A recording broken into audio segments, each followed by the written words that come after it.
भगवान श्री कृष्ण गीता का ज्ञान दे रहे हैं, लेकिन इसे आसान भाषा में समझाने के लिए मैंने अपनी कुछ बातें भी जोड़ी हैं ताकि इसे समझना और अपनाना आसान हो सके। भगवान श्री कृष्ण ने गीता में कहा है कि सच्चा आनंद बाहरी चीजों से नहीं बल्कि भीतर से आता है। हम अक्सर अपनी खुशी को बाहरी परिस्थितियों, भौतिक वस्तुओं और लोगों से जोड़ देते हैं। हमें लगता है कि अगर हमें सफलता, धन, सम्मान या किसी खास व्यक्ति का साथ मिल जाए तो हम पूरी तरह खुश हो जाएंगे। लेकिन जब हमें यह सब मिल जाता है तब भी हम भीतर से खाली महसूस करते हैं। श्री कृष्ण ने यह स्पष्ट किया कि जो व्यक्ति अपनी खुशी को बाहरी चीजों पर निर्भर करता है वह कभी संतुष्ट नहीं हो सकता, लेकिन जो व्यक्ति अपने भीतर की शांति और आत्मा के ज्ञान में आनंद खोजता है वही सच्चे आनंद का अनुभव कर सकता है। सच्चा आनंद वह होता है जो परिस्थिति के बदलने पर भी बना रहता है। अगर हमारी खुशी केवल बाहरी चीजों पर आधारित है तो जब वे चीजें चली जाएंगी तो हमारी खुशी भी चली जाएगी। लेकिन अगर हमारी खुशी हमारे मन और आत्मा की स्थिरता में है तो कोई भी बाहरी परिस्थिति हमें प्रभावित नहीं कर सकती। श्री कृष्ण ने यह भी कहा कि जब व्यक्ति अपने कर्तव्यों को बिना किसी स्वार्थ और अपेक्षा के करता है तो उसे आत्मिक आनंद की प्राप्ति होती है। कई बार हम सोचते हैं कि जब हमें हमारी मनचाही चीज मिलेगी तब हम खुश होंगे, लेकिन वास्तविकता यह है कि खुशी एक मानसिक स्थिति है जो हम इस पल में भी महसूस कर सकते हैं। श्री कृष्ण ने समझाया कि जिस व्यक्ति ने अपने मन को शांत और संतुलित कर लिया वह हर परिस्थिति में आनंदित रहता है, चाहे वह कठिनाइयों में हो या सफलता में। जब हम अपने जीवन में गहराई से देखते हैं तो हमें एहसास होता है कि बाहरी चीजें केवल अस्थायी संतोष देती हैं, लेकिन आंतरिक आनंद स्थायी होता है। इसे पाने के लिए हमें अपने विचारों, इच्छाओं और अपेक्षाओं को संतुलित करना होगा। जब हम हर परिस्थिति को भगवान की योजना के रूप में स्वीकार करना सीखते हैं तब हमें सच्चा आनंद मिलता है। भगवान श्री कृष्ण का यह संदेश कि सच्चा आनंद बाहरी चीजों से नहीं बल्कि आत्मा की शांति और संतुलन से आता है, हमें यह सिखाता है कि हमें अपनी खुशी को किसी भी बाहरी चीज पर निर्भर नहीं करना चाहिए। उनका यह विचार हमें प्रेरित करता है कि हम अपने जीवन में आत्मा की गहराई को समझें, अपने मन को संतुलित रखें और हर परिस्थिति में आंतरिक शांति बनाए रखें। जब हम इस अवस्था को प्राप्त कर लेते हैं तो हमारा जीवन न केवल खुशहाल होता है बल्कि सच्चे आनंद से भर जाता है। यही श्री कृष्ण का संदेश है और यही जीवन का सच्चा मार्ग है। राजपुर राज्य में एक प्रसिद्ध व्यापारी था, विराट। उसके पास अपार धन संपत्ति थी, शानदार महल, नौकर चाकर और व्यापार में अपार सफलता। लेकिन उसके मन में हमेशा एक अजीब सी बेचैनी रहती थी। उसने कई बड़े व्यापारी देखे थे, लेकिन उनमें से कोई भी पूरी तरह संतुष्ट या खुश नहीं था। विराट भी इसी असंतोष से घिरा रहता था। उसे हमेशा लगता था कि अगर वह और अधिक धन कमा ले तो उसे सच्ची खुशी मिलेगी, लेकिन जब भी वह एक नया लक्ष्य पूरा करता उसकी खुशी कुछ ही दिनों में गायब हो जाती और वह किसी नए लक्ष्य के पीछे भागने लगता। एक दिन उसने राज्य में आए एक संत के बारे में सुना जो यह दावा करते थे कि सच्चा आनंद बाहरी चीजों में नहीं बल्कि भीतर है। विराट को यह बात हास्यास्पद लगी। उसने सोचा, अगर खुशी भीतर होती तो मैं इतनी दौलत कमाकर भी बेचैन क्यों हूं। उसने संत से मिलने का निश्चय किया और उनके पास पहुंचा। विराट ने संत से कहा, गुरुदेव, मैं जीवन में सब कुछ हासिल कर चुका हूं लेकिन फिर भी खुश नहीं हूं। कृपया मुझे बताइए कि सच्चा आनंद कैसे पाया जा सकता है। संत मुस्कुराए और बोले, अगर तुम सच में आनंद खोजना चाहते हो तो एक काम करो, मैं तुम्हें एक मिशन पर भेजता हूं। राज्य में घूमो और ऐसा व्यक्ति ढूंढो जो पूरी तरह से खुश और संतुष्ट हो। जब तुम उसे ढूंढ लोगे तो तुम्हें सच्चे आनंद का रहस्य मिल जाएगा। विराट को यह कार्य आसान लगा। वह तुरंत यात्रा पर निकल पड़ा। पहले वह एक धनवान व्यापारी के पास गया जिसने कई देशों में व्यापार फैला रखा था। लेकिन जब विराट ने उससे पूछा, क्या आप पूरी तरह से खुश हैं, तो व्यापारी ने लंबी सांस लेकर कहा, मेरे पास बहुत धन है लेकिन मुझे हर समय अपने व्यापार की चिंता लगी रहती है। अगर मैं एक दिन भी व्यापार पर ध्यान न दूं तो मुझे घाटा हो सकता है। असल में मैं कभी निश्चिंत होकर सो नहीं पाता। विराट आगे बढ़ा और राजा के दरबार में पहुंचा। उसने राजा से पूछा, महाराज, आप इतने शक्तिशाली हैं, क्या आप पूरी तरह से खुश हैं? राजा ने हल्की मुस्कान के साथ उत्तर दिया, शक्ति होने का मतलब यह नहीं कि मैं खुश हूं। मुझे हमेशा डर रहता है कि कोई मुझसे मेरा सिंहासन छीन लेगा। हर दिन मैं षड्यंत्रों से घिरा रहता हूं और यह सोचता हूं कि क्या मैं वाकई स्वतंत्र हूं। विराट और आगे गया और एक प्रसिद्ध कलाकार से मिला। उसने उससे भी वही सवाल किया, क्या आप पूरी तरह खुश हैं? कलाकार ने कहा, मैं अपनी कला से प्यार करता हूं, लेकिन लोग मेरे काम को किस तरह से देखते हैं, इसकी चिंता हमेशा बनी रहती है। मुझे डर रहता है कि लोग मेरे नए काम को पसंद नहीं करेंगे। हर जगह से उसे वही उत्तर मिला। किसी को भी सच्चा आनंद नहीं मिला था। थक हार कर वह संत के पास लौटा और बोला, गुरुदेव, मैंने हर प्रकार के लोगों से पूछा, धनवान, शक्तिशाली, प्रसिद्ध, लेकिन कोई भी पूरी तरह खुश नहीं था। तो क्या इस दुनिया में सच्चा आनंद असंभव है? संत ने मुस्कुराकर कहा, अब तुम समझ गए कि आनंद बाहरी चीजों में नहीं है। विराट चकित रह गया, लेकिन आनंद है कहां? संत ने एक पानी से भरा प्याला उठाया और कहा, अगर इस पानी में जहर मिला दिया जाए तो क्या तुम इसे पी सकोगे? विराट ने जवाब दिया, नहीं, बिल्कुल नहीं। संत ने समझाया, तुम्हारा मन भी ऐसा ही एक प्याला है। जब तक ये बाहरी इच्छाओं और असंतोष के जहर से भरा रहेगा, तब तक इसमें आनंद नहीं आ सकता। जब तुम अपने पास मौजूद चीजों में संतोष करोगे, तब तुम्हें सच्चा आनंद मिलेगा। विराट ने पहली बार यह महसूस किया कि वह हमेशा अधिक पाने की दौड़ में था, लेकिन उसने कभी यह नहीं देखा कि उसके पास पहले से कितना कुछ है। इस घटना के बाद उसने अपनी सोच बदल दी। उसने अपने व्यापार को केवल लाभ के लिए नहीं, बल्कि समाज की भलाई के लिए उपयोग करना शुरू किया। उसने अपने रिश्तों पर ध्यान देना शुरू किया, अपने जीवन को आसान और सरल बनाना शुरू किया। और धीरे धीरे उसे एहसास हुआ कि असली आनंद बाहरी चीजों में नहीं, बल्कि अपने भीतर की संतुष्टि में था। कुछ महीनों बाद वही राजा जो कभी असंतुष्ट था, वही व्यापारी जो हमेशा चिंता में रहता था, और वही कलाकार जो लोगों की स्वीकृति चाहता था, सभी विराट के पास आए और बोले, हमने सुना है कि तुमने सच्चा आनंद पा लिया है। हमें भी बताओ कि यह कैसे संभव हुआ। विराट मुस्कुराया और बोला, मैंने कुछ नया नहीं पाया, मैंने सिर्फ अपनी सोच बदल दी। आनंद बाहर नहीं, बल्कि हमारे भीतर था। जब मैंने अपनी इच्छाओं को नियंत्रित किया, तब मुझे असली सुख मिला। यही बात संत ने मुझे सिखाई थी, और यही श्री कृष्ण का ज्ञान है। यह कहानी हमें सिखाती है कि सच्चा आनंद बाहरी चीजों से नहीं, बल्कि आंतरिक संतोष और शांति से आता है। जब हम यह समझ जाते हैं कि हमारी खुशी किसी भौतिक चीज पर निर्भर नहीं है, तभी हमें असली आनंद मिलता है। यही श्री कृष्ण का सच्चा संदेश है, और यही जीवन की सबसे बड़ी सच्चाई। भगवान श्री कृष्ण ने गीता में सिखाया कि सच्चा कर्म वह है जो निस्वार्थ भाव से किया जाए, बिना किसी स्वार्थ और बिना फल की चिंता के। उन्होंने अर्जुन को समझाया कि जब हम सेवा और निस्वार्थ कर्म करते हैं, तब हम केवल अपनी सफलता के लिए नहीं, बल्कि पूरे समाज की भलाई के लिए कार्य करते हैं। ऐसा कर्म ही वास्तविक रूप से हमें आत्मिक संतोष और सच्ची खुशी देता है। हम में से अधिकतर लोग कर्म इसलिए करते हैं ताकि हमें बदले में कुछ मिले, सम्मान, धन, प्रसिद्धि या कोई और लाभ। लेकिन जब हम किसी स्वार्थ के बिना सेवा करते हैं, तब हमें जो खुशी और संतोष मिलता है, वह किसी भी भौतिक उपलब्धि से बड़ा होता है। श्री कृष्ण ने कहा, जब हम अपने कर्म को ईश्वर को अर्पित करते हैं, तब हमारा हर कार्य एक महान कार्य बन जाता है। सेवा केवल दान देना नहीं है, बल्कि यह दूसरों की भलाई के लिए काम करने की भावना है। जब हम अपने समाज, परिवार या किसी भी जरूरतमंद की सहायता करते हैं, तब हम न केवल उन्हें मदद करते हैं, बल्कि अपने भीतर भी एक गहरी शांति महसूस करते हैं। श्री कृष्ण ने यह भी कहा कि जो व्यक्ति केवल अपने लिए जीता है, वह कभी सच्ची संतुष्टि नहीं पाता, लेकिन जो दूसरों के लिए जीता है, उसे अनंत आनंद की प्राप्ति होती है। भगवान श्री कृष्ण का यह संदेश कि निस्वार्थ सेवा ही सबसे बड़ा धर्म है, हमें यह सिखाता है कि हमें अपने जीवन में केवल अपने लिए नहीं, बल्कि दूसरों के लिए भी सोचना चाहिए। जब हम निस्वार्थ भाव से सेवा करते हैं, तो हमारा मन शांत और प्रसन्न रहता है।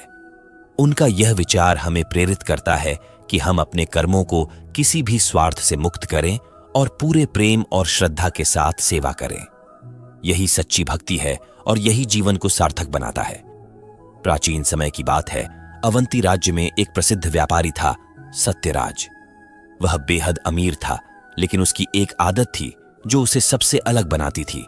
वह निस्वार्थ सेवा में विश्वास करता था। हर महीने वह गरीबों में अनाज बांटता, जरूरतमंदों की मदद करता और कभी किसी से बदले में कुछ भी नहीं मांगता। लेकिन उसके छोटे भाई सुरेश को यह बात बिल्कुल पसंद नहीं थी। वह हमेशा कहता, भाई, तुम्हारी यह सेवा की आदत हमें कमजोर बना रही है। अगर हम दूसरों पर दया करते रहेंगे तो वे हमें मूर्ख समझेंगे। लेकिन सत्यराज मुस्कुराकर जवाब देता, सच्ची सेवा बिना किसी स्वार्थ के की जाती है। अगर हमने बदले की उम्मीद की तो यह व्यापार बन जाएगा, सेवा नहीं। समय बीतता गया और सत्यराज की निस्वार्थ सेवा पूरे राज्य में प्रसिद्ध हो गई। लोग उसे एक महान दानी के रूप में देखने लगे। लेकिन फिर कहानी में ट्विस्ट आया। एक दिन जब वह अपने व्यापार की देखरेख कर रहा था तो एक व्यापारी ने उसे धोखा दे दिया और उसकी एक बड़ी संपत्ति हड़प ली। राज्य भर में यह खबर फैल गई कि सत्यराज भारी नुकसान में है। लोग धीरे धीरे उससे दूरी बनाने लगे और कुछ तो यहां तक कहने लगे कि देखो, जो सबकी सेवा करता था आज खुद संकट में आ गया है। सुरेश को यह सुनकर बहुत गुस्सा आया। उसने अपने भाई से कहा, मैंने कहा था ना कि दुनिया केवल स्वार्थ से चलती है। अब देखो, तुम्हारी सेवा ने तुम्हें कहीं का नहीं छोड़ा। लेकिन सत्यराज ने शांत स्वर में कहा, हर चीज का एक समय होता है। जो हम देते हैं वह किसी न किसी रूप में वापस आता ही है। मुझे विश्वास है कि मेरी सेवा व्यर्थ नहीं जाएगी। लेकिन किस्मत का खेल अभी बाकी था। कुछ महीनों बाद राज्य में एक भयंकर अकाल पड़ा। अनाज की कीमतें आसमान छूने लगीं और लोग भूख से मरने लगे। उसी समय एक रहस्यमयी व्यापारी अवंती आया और उसने सत्यराज से मुलाकात की। उसने कहा, मुझे याद है जब मैं एक गरीब व्यापारी था और मेरे पास खाने तक के पैसे नहीं थे, तब आपने मेरी मदद की थी। आपने बिना कुछ मांगे मुझे व्यापार में सहयोग दिया था।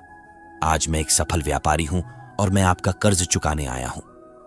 वह व्यापारी कोई और नहीं बल्कि दक्षिण के एक समृद्ध व्यापारी संघ का मुखिया था, जिसका व्यापार अब राज्य भर में फैला था। उसने सत्यराज को न केवल अपनी खोई हुई संपत्ति वापस दिलाई, बल्कि उसे अपने व्यापार का प्रमुख साझेदार भी बना लिया। यह देखकर पूरे राज्य में लोग फिर से सत्यराज की तारीफ करने लगे। लेकिन सबसे बड़ा झटका सुरेश को लगा। उसने सिर झुका लिया और अपने भाई से कहा, भाई, आज मुझे समझ में आ गया कि सच्ची सेवा कभी व्यर्थ नहीं जाती। ये देर से ही सही, लेकिन सबसे अनोखे रूप में लौटती है। सत्यराज मुस्कुराया और बोला, हम जब सेवा करते हैं तो हमें यह नहीं सोचना चाहिए कि बदले में क्या मिलेगा। बस अपने कर्म को सही भाव से करो और समय आने पर ब्रह्मांड खुद उसे सही जगह पर पहुंचाता है। इस कहानी से हमें यह सीखने को मिलता है कि निस्वार्थ सेवा कभी व्यर्थ नहीं जाती। यह देर सबेर हमारे जीवन में किसी न किसी रूप में लौट कर आती है। जब हम किसी की मदद करते हैं तो हमें बदले की उम्मीद नहीं करनी चाहिए। अगर हमारी नीयत सही है तो समय खुद हमें सही इनाम देता है। यही सच्चे निस्वार्थ कर्म की ताकत है। भगवान श्री कृष्ण ने गीता में कहा है कि जो व्यक्ति अपने डर को जीतकर साहसपूर्वक आगे बढ़ता है वही सच्चे अर्थों में विजेता होता है। अक्सर हम जीवन में ऐसे मोड़ पर आते हैं जहां हमें एक बड़ा फैसला लेना होता है, लेकिन डर और असफलता की आशंका हमें आगे बढ़ने से रोक देती है।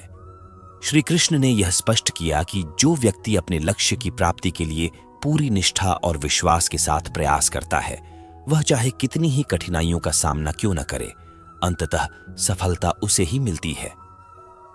साहस केवल शारीरिक शक्ति नहीं है, बल्कि यह मानसिक दृढ़ता और आत्मविश्वास से जुड़ा हुआ है। जब हम किसी नए अवसर या चुनौती का सामना करते हैं तो हमारे मन में दो तरह की सोच आती है। एक हमें आगे बढ़ने के लिए प्रेरित करती है और दूसरी हमें असफलता का डर दिखाकर रोकने की कोशिश करती है। श्री कृष्ण ने कहा, जो व्यक्ति अपनी आंतरिक शक्ति को पहचान कर साहसपूर्वक आगे बढ़ता है वही जीवन में बड़ी उपलब्धियां हासिल करता है। जो लोग अपने डर के कारण जोखिम लेने से बचते हैं वे जीवन में अवसरों को खो देते हैं। लेकिन जो व्यक्ति यह समझ जाता है कि हर जोखिम एक नए अवसर की ओर ले जाता है वही सच्चा योद्धा होता है। श्री कृष्ण ने यह भी कहा कि जो कर्म के मार्ग पर निडर होकर चलता है और अपने प्रयासों में विश्वास रखता है वह कभी असफल नहीं होता। भगवान श्री कृष्ण का यह संदेश कि साहस और जोखिम उठाने की शक्ति ही सच्ची सफलता की कुंजी है, हमें यह सिखाता है कि हमें अपने जीवन में कभी भी डर के कारण किसी अवसर को नहीं छोड़ना चाहिए। उनका यह विचार हमें प्रेरित करता है कि हम अपने लक्ष्य की ओर पूरी दृढ़ता और आत्मविश्वास के साथ बढ़ें, बिना असफलता के भय के। जब हम अपने डर को हराकर अपने सपनों की ओर बढ़ते हैं तो जीवन हमें ऐसे अवसर प्रदान करता है जिनकी हमने कभी कल्पना भी नहीं की थी। यही श्री कृष्ण का संदेश है और यही जीवन का सच्चा मार्ग है। अवनीश एक होशियार और मेहनती छात्र था, लेकिन उसकी सबसे बड़ी समस्या थी डर। वह हमेशा यह सोचकर अपने फैसले टाल देता कि अगर वह असफल हो गया तो क्या होगा। स्कूल में वह पढ़ाई में अच्छा था, लेकिन किसी भी प्रतियोगिता में हिस्सा लेने से डरता था। जब भी कोई नया अवसर आता, वह सोचता, अगर मैं हार गया तो लोग मेरा मजाक उड़ाएंगे। उसकी यह आदत उसे हमेशा पीछे रखती थी। एक दिन स्कूल में एक बड़ी वाद विवाद प्रतियोगिता की घोषणा हुई। विजेता को न केवल प्रतिष्ठित पुरस्कार मिलने वाला था, बल्कि उसे राष्ट्रीय स्तर पर अपने स्कूल का प्रतिनिधित्व करने का मौका भी मिलता। अवनीश के दोस्तों और शिक्षकों ने उसे भाग लेने के लिए प्रेरित किया, लेकिन उसका वही पुराना डर सामने आ गया। अगर मैं स्टेज पर अटक गया तो, अगर लोग मेरी हंसी उड़ाने लगे तो। डर के कारण उसने प्रतियोगिता में भाग लेने से मना कर दिया। लेकिन कहानी में ट्विस्ट तब आया जब उसी रात उसने अपने दादाजी से यह बात साझा की। दादाजी ने मुस्कुराकर कहा, बेटा, तुम्हें पता है, जब मैं तुम्हारी उम्र का था तो मैं भी इसी डर में जीता था, लेकिन एक घटना ने मेरी जिंदगी बदल दी। उन्होंने बताया कि जब वे युवा थे तो उन्हें एक बार एक महत्वपूर्ण परीक्षा में भाग लेना था, लेकिन डर के कारण उन्होंने आखिरी वक्त पर अपना नाम वापस ले लिया। बाद में उन्होंने पाया कि परीक्षा बहुत आसान थी और अगर वे प्रयास करते तो आसानी से सफल हो सकते थे। उन्होंने अफसोस के साथ कहा, डर ही सबसे बड़ा दुश्मन होता है। अगर तुम किसी चीज में असफल होते भी हो तो भी तुम सीखते हो, लेकिन अगर तुम डर कर भाग जाते हो तो तुम्हें कभी नहीं पता चलेगा कि तुम क्या कर सकते थे। यह बात अवनीश के मन में घर कर गई। उसने सोचा, अगर मैंने यह मौका गंवा दिया तो शायद मैं हमेशा इस डर में जीऊंगा। अगले दिन उसने प्रतियोगिता में भाग लेने के लिए अपना नाम लिखवा दिया। प्रतियोगिता का दिन आया और जब अवनीश स्टेज पर खड़ा हुआ तो उसकी टांगें कांप रही थीं, लेकिन फिर उसे अपने दादाजी की बात याद आई, डर को हराओ वरना डर तुम्हें हराएगा। उसने गहरी सांस ली और बोलना शुरू किया। शुरू में वह थोड़ा घबराया, लेकिन धीरे धीरे उसने आत्मविश्वास हासिल कर लिया। वह अपने तर्क स्पष्ट रूप से रखता गया और जब प्रतियोगिता समाप्त हुई तो पूरा हॉल तालियों से गूंज उठा। और फिर सबसे बड़ा ट्विस्ट आया, अवनीश प्रतियोगिता का विजेता बन गया। न केवल उसने स्कूल स्तर पर जीत हासिल की, बल्कि उसे राष्ट्रीय प्रतियोगिता के लिए भी चुना गया। यह उसके लिए किसी सपने के सच होने जैसा था। जब वह घर पहुंचा तो उसके दादाजी ने गर्व से कहा, देखा बेटा, अगर तुम डर कर पीछे हट जाते तो यह दिन कभी नहीं आता। जो भी करना है पूरी हिम्मत और आत्मविश्वास से करो। असफलता से मत डरो, क्योंकि हर कोशिश तुम्हें कुछ नया सिखाती है। इस कहानी से हमें यह सीखने को मिलता है कि अगर हम डर के कारण कोई अवसर छोड़ देते हैं तो हम कभी नहीं जान पाएंगे कि हम क्या कर सकते थे। साहस और जोखिम उठाने की शक्ति ही सफलता की असली कुंजी है। असफलता केवल एक अनुभव है, लेकिन कोशिश करने का साहस ही असली जीत होती है। भगवान श्री कृष्ण ने गीता में कहा है कि जो व्यक्ति अपने कार्य में अनुशासन रखता है और बिना रुके अपने लक्ष्य की ओर बढ़ता है, वही सफलता प्राप्त करता है। अक्सर लोग सोचते हैं कि केवल प्रतिभा ही सफलता की कुंजी है, लेकिन श्री कृष्ण ने स्पष्ट किया कि प्रतिभा से अधिक महत्वपूर्ण है अनुशासन और निरंतर प्रयास। जब कोई व्यक्ति अपने लक्ष्य को पाने के लिए लगातार मेहनत करता है और अनुशासन बनाए रखता है, तो धीरे धीरे वह असंभव को भी संभव बना सकता है। अनुशासन केवल नियमों का पालन करना नहीं है, बल्कि यह एक मानसिक स्थिति है जहां हम अपने आप को नियंत्रित करना सीखते हैं। कई बार हम कुछ दिनों तक मेहनत करते हैं, लेकिन जब हमें तुरंत परिणाम नहीं मिलता तो हम निराश होकर हार मान लेते हैं। श्री कृष्ण ने कहा, जो व्यक्ति बिना परिणाम की चिंता किए निरंतर प्रयास करता है, उसे जीवन में कभी भी असफलता नहीं मिलती। जब हम अनुशासन के साथ काम करते हैं तो हम अपनी कमजोरियों पर विजय प्राप्त कर सकते हैं।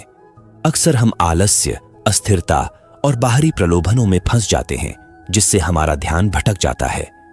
लेकिन जो व्यक्ति हर परिस्थिति में अपने लक्ष्य पर केंद्रित रहता है और अनुशासन के साथ आगे बढ़ता है, वही अपने जीवन को सार्थक बना सकता है। श्री कृष्ण ने यह भी कहा कि सफलता का रहस्य यह नहीं कि तुम कितनी बार गिरते हो, बल्कि यह है कि तुम कितनी बार उठते हो और आगे बढ़ते हो। अनुशासन और निरंतरता ही हमें हमारी मंजिल तक ले जाती है। भगवान श्री कृष्ण का यह संदेश कि अनुशासन और निरंतर प्रयास ही सफलता की असली कुंजी है, हमें यह सिखाता है कि हमें अपने जीवन में एक दृढ़ संकल्प के साथ आगे बढ़ना चाहिए। उनका यह विचार हमें प्रेरित करता है कि हम कभी भी आधे रास्ते में हार न मानें और हमेशा अपने प्रयास जारी रखें। जब हम अपने कार्यों में अनुशासन रखते हैं और बिना रुके प्रयास करते हैं, तो हम न केवल अपने लक्ष्य को प्राप्त कर सकते हैं, बल्कि अपने जीवन को भी संतुलित और सफल बना सकते हैं। यही श्री कृष्ण का संदेश है और यही जीवन का सच्चा मार्ग है। राघव एक साधारण छात्र था जिसे हमेशा लगता था कि सफलता केवल उन्हीं लोगों को मिलती है जो जन्म से ही प्रतिभाशाली होते हैं। वह अक्सर सोचता, मैं मेहनत तो करता हूं, लेकिन क्या सच में अनुशासन और निरंतर प्रयास से कुछ बदल सकता है? उसकी सबसे बड़ी समस्या यह थी कि वह किसी भी काम को पूरे अनुशासन और धैर्य के साथ नहीं कर पाता था। वह कुछ दिनों तक बहुत जोश से पढ़ाई करता, फिर आलस्य उसे घेर लेता और वह सोचता, चलो कल से फिर मेहनत करेंगे। लेकिन यह कल कभी नहीं आता। एक दिन उसके स्कूल में एक बड़ी विज्ञान प्रतियोगिता की घोषणा हुई। विजेता को न केवल एक बड़ा इनाम मिलने वाला था, बल्कि उसे राष्ट्रीय स्तर पर स्कूल का प्रतिनिधित्व करने का भी मौका मिलता। उसके दोस्त और शिक्षक जानते थे कि राघव में क्षमता है, लेकिन उसका अनुशासनहीन रवैया उसकी सबसे बड़ी बाधा थी। जब उसके दोस्त ने उसे प्रतियोगिता में भाग लेने के लिए कहा, तो वह तुरंत उत्साहित हो गया, लेकिन कुछ ही दिनों में उसका जोश ठंडा पड़ने लगा। इतना मेहनत करने का क्या फायदा? शायद यह मेरे बस की बात नहीं। लेकिन तभी कहानी में ट्विस्ट आया। उसी दिन राघव की मुलाकात उसके स्कूल के सबसे होशियार छात्र से हुई, जिसे हर कोई गुरुजी कहकर बुलाता था। वह लड़का हर परीक्षा में टॉप करता था, हर प्रतियोगिता जीतता था। राघव ने उससे पूछा, तुम इतने सफल कैसे हो? क्या तुम्हें जन्म से ही यह सब आता था? गुरुजी ने हंसते हुए कहा, बिल्कुल नहीं, मैं भी तुम जैसा ही था, लेकिन एक चीज ने मुझे बदल दिया, अनुशासन और निरंतर अभ्यास। मैं भी असफल हुआ, मैं भी कई बार गिरा, लेकिन मैंने कभी हार नहीं मानी।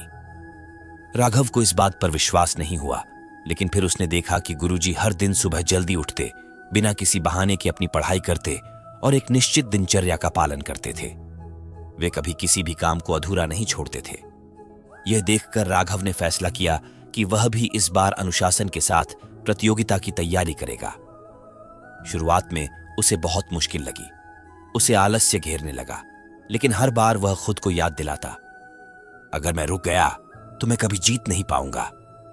उसने अपने हर दिन का एक टाइम टेबल बनाया, अपने फोन को दूर रखा और हर दिन थोड़ा थोड़ा करके मेहनत करने लगा। कुछ हफ्तों बाद प्रतियोगिता का दिन आ गया। जब परीक्षा शुरू हुई तो कई छात्र घबराए हुए थे, लेकिन राघव शांत था। उसने वह सब कुछ अभ्यास किया था जो उसे आ सकता था। और फिर चौंकाने वाला पल आया। राघव ने प्रतियोगिता जीत ली। उसकी मेहनत और अनुशासन ने उसे वह बना दिया जो वह हमेशा बनना चाहता था। उसके दोस्त और शिक्षक चकित थे और सबसे ज्यादा हैरानी राघव को थी। लेकिन असली ट्विस्ट तब आया जब उसके स्कूल के सबसे होशियार छात्र गुरुजी ने उसे बधाई दी और कहा, देखा, प्रतिभा महत्वपूर्ण है, लेकिन अनुशासन और निरंतर प्रयास उससे भी ज्यादा महत्वपूर्ण है। तुमने यह सिद्ध कर दिया। राघव ने सिर झुकाकर जवाब दिया, अब मुझे समझ में आ गया कि अनुशासन और मेहनत कभी व्यर्थ नहीं जाती। अगर हम बिना रुके, बिना थके अपने लक्ष्य की ओर बढ़ते रहें, तो कोई भी हमें सफल होने से रोक नहीं सकता। इस कहानी से हमें यह सीखने को मिलता है कि प्रतिभा से भी ज्यादा महत्वपूर्ण है अनुशासन और निरंतर अभ्यास। अगर हम लगातार मेहनत करें और अनुशासन बनाए रखें, तो हम किसी भी लक्ष्य को हासिल कर सकते हैं, चाहे वह कितना भी मुश्किल क्यों न लगे। यही असली सफलता की कुंजी है। भगवान श्री कृष्ण ने गीता में कहा है कि मनुष्य का सबसे बड़ा मित्र और सबसे बड़ा शत्रु उसका स्वयं का मन है। जब हम अपने मन और विचारों को सही दिशा में नियंत्रित कर लेते हैं, तो हमारा जीवन सफल और आनंदमय हो जाता है। लेकिन जब हमारा मन भ्रमित रहता है, तो हम गलत फैसले लेने लगते हैं और अपने ही रास्ते में बाधा खड़ी कर लेते हैं। आत्म जागरूकता का अर्थ है खुद को समझना, अपनी कमजोरियों को पहचानना और सही मार्ग चुनना। कई बार हम बिना सोचे समझे किसी रास्ते पर चल पड़ते हैं और बाद में पछताते हैं, लेकिन अगर हम पहले ही आत्म जागरूक बन जाएं तो हम अपनी गलतियों से बच सकते हैं। श्री कृष्ण ने कहा, जो व्यक्ति अपने विचारों और कर्मों को नियंत्रित कर लेता है वह अपने जीवन को सशक्त और सफल बना सकता है। सही मार्ग का चुनाव करना केवल बड़े फैसलों तक सीमित नहीं है, बल्कि यह हमारी रोजमर्रा की आदतों में भी दिखता है।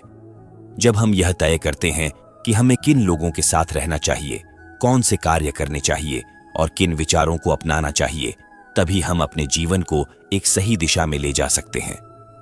श्री कृष्ण ने यह भी कहा कि जो व्यक्ति अपने सच्चे स्वभाव को पहचान लेता है और अपने उद्देश्य को समझकर कार्य करता है, वही जीवन में सच्ची सफलता प्राप्त करता है।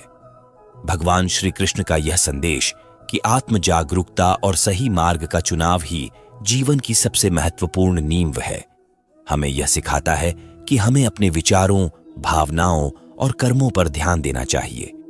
जब हम अपने जीवन को ध्यान और आत्मनिरीक्षण के माध्यम से समझते हैं तो हम गलत रास्ते से बच सकते हैं और अपने लक्ष्य की ओर सही दिशा में बढ़ सकते हैं। उनका यह विचार हमें प्रेरित करता है कि हम केवल बाहरी दुनिया को देखने के बजाय अपने भीतर झांकें और अपनी सच्ची शक्ति को पहचानें।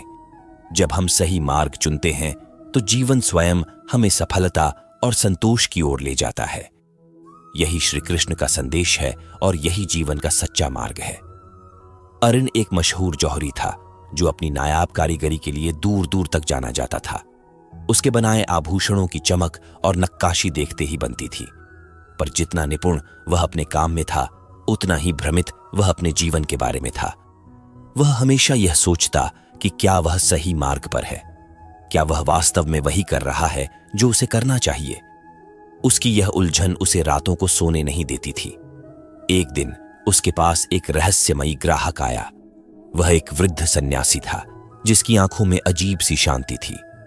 उसने अरिन से कहा, मुझे ऐसा रत्न चाहिए जो केवल उन लोगों के हाथ में चमके जो अपने सही मार्ग पर हैं। अगर किसी भ्रमित व्यक्ति के पास होगा तो इसकी चमक फीकी पड़ जाएगी। अरिन को यह बात सुनकर अजीब लगा, लेकिन वह एक कुशल जौहरी था। उसने अपनी दुकान में सबसे अनमोल और चमकदार हीरा निकाला और सन्यासी को दिखाया, लेकिन जैसे ही सन्यासी ने उसे हाथ में लिया, उसकी चमक मध्यम हो गई। सन्यासी मुस्कुराया और बोला, यह रत्न सही नहीं है। इसे देखकर तो लगता है कि यह खुद भी अपने असली अस्तित्व को नहीं पहचानता।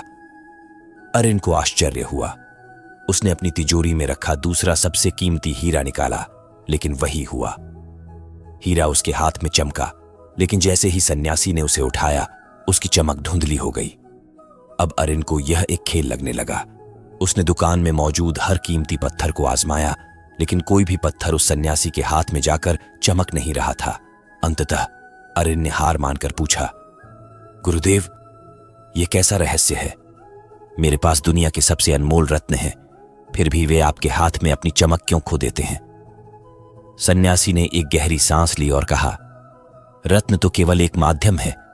असली जांच तुम्हारी अपनी आत्मा की हो रही है। तुम्हारा मन भी इन पत्थरों की तरह है।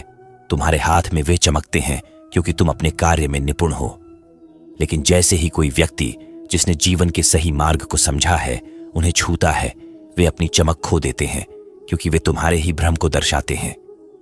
अरिन को पहली बार एहसास हुआ कि उसकी बेचैनी केवल बाहरी चीजों की वजह से नहीं थी, बल्कि उसके भीतर का असमंजस था। वह केवल दौलत और प्रतिष्ठा के पीछे भाग रहा था, लेकिन कभी यह नहीं सोचा था कि उसे अपने जीवन से वास्तव में क्या चाहिए। कुछ समय तक वह इस बारे में सोचता रहा। उसे अपनी कारीगरी पसंद थी, लेकिन वह यह भी चाहता था कि उसका काम केवल व्यापार के लिए न हो, बल्कि यह लोगों के जीवन में भी कुछ अर्थ लेकर आए। उसने अपने अंदर झांकने का फैसला किया और कुछ महीनों तक उसने सिर्फ उन लोगों के लिए आभूषण बनाए जिनके पास साधनों की कमी थी, जो अपनी बेटियों की शादी के लिए सोना नहीं खरीद सकते थे, जो अपनी मेहनत के बावजूद किसी को उपहार नहीं दे सकते थे। धीरे धीरे उसे अपने काम में एक नई रोशनी दिखने लगी। कुछ महीनों बाद वही सन्यासी फिर लौटा। उसने अरिन से कहा, अब मुझे वही रत्न दो। अरिन ने उसी तिजोरी से वही पहला हीरा निकाला और सन्यासी की हथेली पर रखा, लेकिन इस बार वह हीरा अपनी पूरी चमक के साथ चमकता रहा। सन्यासी मुस्कुराया और बोला, अब यह चमक तुम्हारे ही नहीं, तुम्हारे मन की भी है। अब तुम अपने सही मार्ग पर हो। आर्यन ने सिर झुका लिया। उसे अब समझ में आ चुका था कि सच्चा मार्ग वही होता है जो हमें संतोष और शांति दे। केवल धन और प्रसिद्धि का पीछा करना हमें कभी भी पूरी तरह संतुष्ट नहीं कर सकता। जब हम अपने कर्मों को एक बड़े उद्देश्य से जोड़ते हैं, तभी हमें असली खुशी मिलती है। यह कहानी यह सिखाती है कि जब तक हम अपने जीवन के सही मार्ग को नहीं पहचानते, तब तक हमारे भीतर असंतोष बना रहता है। बाहरी चीजें हमें अस्थायी खुशी दे सकती हैं, लेकिन असली संतोष तब आता है जब हम आत्म जागरूक होते हैं और अपने कर्मों को सही दिशा में लगाते हैं। तो दोस्तों, यह था भगवान श्री कृष्ण का वह अद्भुत ज्ञान जो हमें आत्म जागरूकता और सही मार्ग के चुनाव की सीख देता है। जब तक हम अपने अंदर नहीं झांकते और अपनी सच्ची दिशा नहीं पहचानते, तब तक हम भटकते रहते हैं। लेकिन जैसे ही हम अपने जीवन के उद्देश्य को समझ लेते हैं, हर कठिनाई का हल मिल जाता है। अगर आपको यह ज्ञान मूल्यवान लगा तो इसे अपने जीवन में अपनाएं और दूसरों तक भी पहुंचाएं। और ऐसे ही प्रेरणादायक विचारों और कहानियों के लिए हमारे चैनल अजय हिंदी कहानियां से जुड़े रहें।